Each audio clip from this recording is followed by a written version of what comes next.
Apa kabar saudara? Senang sekali saya Bambang Kalitus dapat kembali menjumpai Anda dalam program Sapa Redaksi on Location.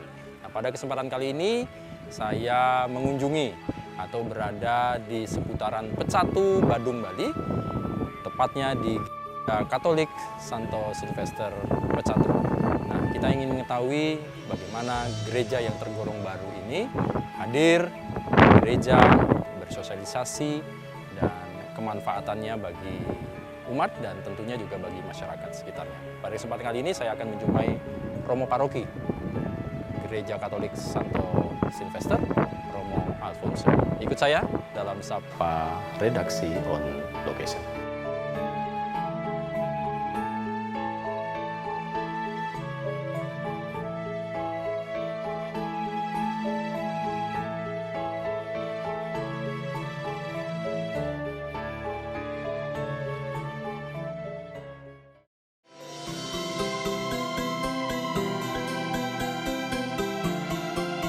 Romo kenalnya dengan apa sih, Pak? Saya nyebutnya apa nih, Romo Alfon? Apa sih lengkapnya, Romo? Kalau boleh tahu sebentar. Romo Alfonsius Kolo. Alfonsius Kolo. Romo Alfons ya? Wah, luar biasa. Jadi Romo Alfon adalah Romo Paroki Ya. di Gereja Santo Silvester Pecatu. Ya. Nah, Romo, kita mau tahu sejarahnya awalnya pendirian dulu gereja ini. Itu seperti apa sih, Romo? Kan kalau saya lihat relatif masih baru ya, Romo ya? Ya, masih baru ya. Gimana, Romo? Bisa jelaskan?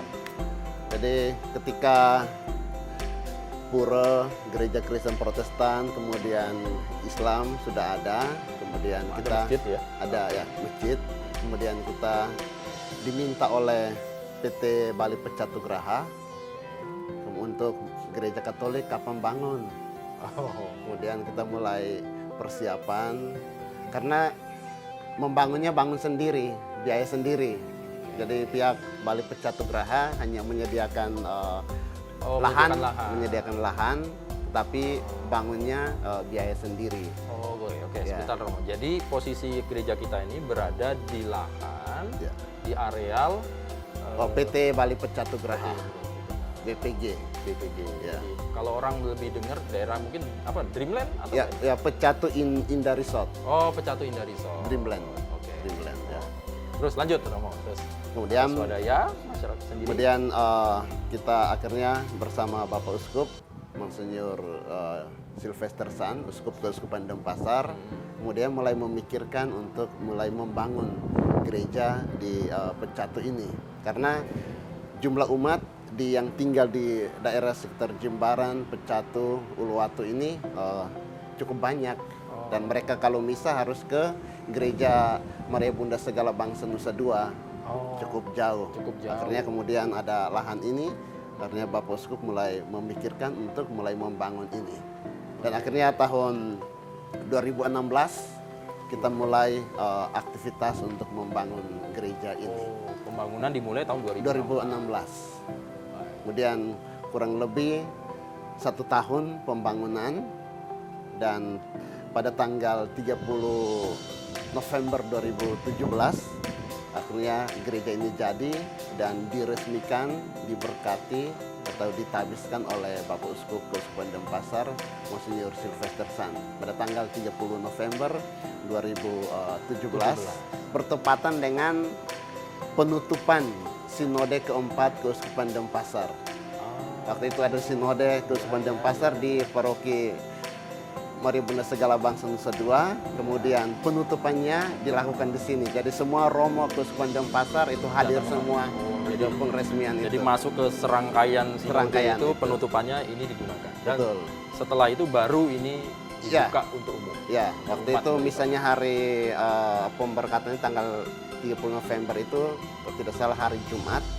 Kemudian minggunya pas minggu Advent pertama mulai digunakan untuk misa. Mulai untuk misa. Untuk umat sudah Bu. Ya.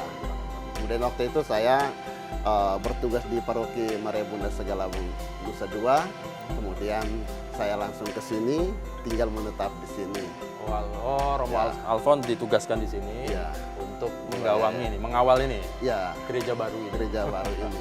Nah, kalau mau boleh tahu konsepnya seperti apa sih Romo gereja ini? Jadi gereja ini kita bangunnya agak modern ya, minimalis, modern, dengan konsep supaya umat dari manapun bisa menjadi salah satu alternatif gereja yang bisa dijadikan untuk momen perkawinan mereka, untuk pemberkatan perkawinan mereka. Oh, oke. Ya, gitu. Jadi memang bentuknya lebih modern ya, Ya. tapi tidak meninggalkan unsur-unsur. Unsur Ada lokalnya ya, lokalnya, ukir-ukiran ini ya, Balinya. Balinya ya, Ada Balinya menunjukkan bahwa ini ada di Bali gitu ya. Ya, betul. Nah, kalau melihat ininya sendiri, perkembangan dari paroki ini, Romo. Jadi Ya. kalau melihat ini berapa wilayah dia sekarang posisi? Ya. Apa sih bahasanya? Lingkungan. Lingkungan. Jadi sebelum kita ke lingkungan, bahwa setelah diberkati dan mulai digunakan, umat yang selama ini mungkin mereka misalnya ke Efes Kuta, kemudian atau di Nusa Dua, mulai datang ke gereja sini karena dekat kan. Nah, dan akhirnya kita melihat kok jumlah umatnya banyak sekali. Dan waktu itu Natal pertama kali 25 Desember itu kita pikir umatnya nanti hanya ada di dalam gereja dan di ballroom, ternyata membludak sampai di luar. Kemudian berjalannya waktu semakin berkembang, umatnya yang selama ini mungkin belum terdaftar di lingkungan, mulai mereka terlibat, dan akhirnya perkembangannya begitu cepat. Akhirnya kami membicarakan, Bapak Uskup berinisiatif, ya kalau begitu dinaikkan statusnya menjadi paroki. Oh. Maka tepat pada tanggal 30 November 2018, pas satu tahun kemudian diresmikan menjadi paroki. Oh, awalnya belum paroki. Belum paroki, masih stasi dari gereja pecahan Bunda Segala dari Bangsa Nusa Dua. Nusa Dua. Ya. Jadi kalau sekarang sudah berdiri sendiri Ya, loh. sejak 30 November 2018 diresmikan jadi paroki, dan saya dipercaya oleh Bapak Uskup sebagai pastor paroki pertama Paroki Santo Silvester Jatuh. Kemudian waktu pemekaran dari Gereja Maria Bunda Segala Bangsa Nusa Dua itu cuma 3 lingkungan dengan kurang lebih 18 komunitas basis. Kemudian sekarang sudah mekar menjadi 6 lingkungan dan 32 komunitas basis atau 32 KBJ yang dari Kedonganan sampai ke Jimbaran kampus, kemudian Gunung Payung, Papandawa, Lasti, semua ke sini, masuk wilayah Paroki Santo. Maka kurang lebih umatnya sekarang 2.800-an jiwa. Ya.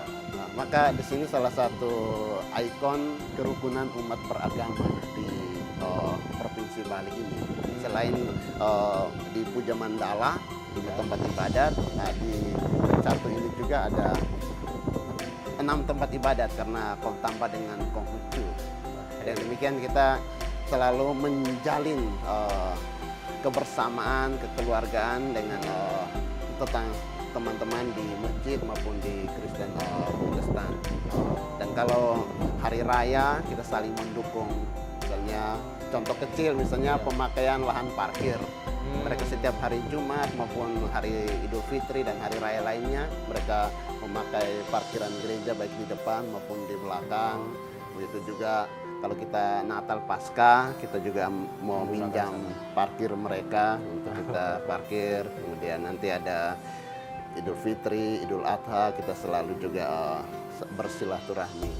Gitu. Dan demikian kerukunan umat beragama di sini luar biasa. Jalan ya, jalan. ya. Wah, Jalan. Jadi ya ini membuktikan bahwa Bali memang toleransinya tinggi. Toleransinya tinggi, ini memang terbukti gitu Romo ya. Ya. Nggak ada masalah meskipun berdekatan. masalah.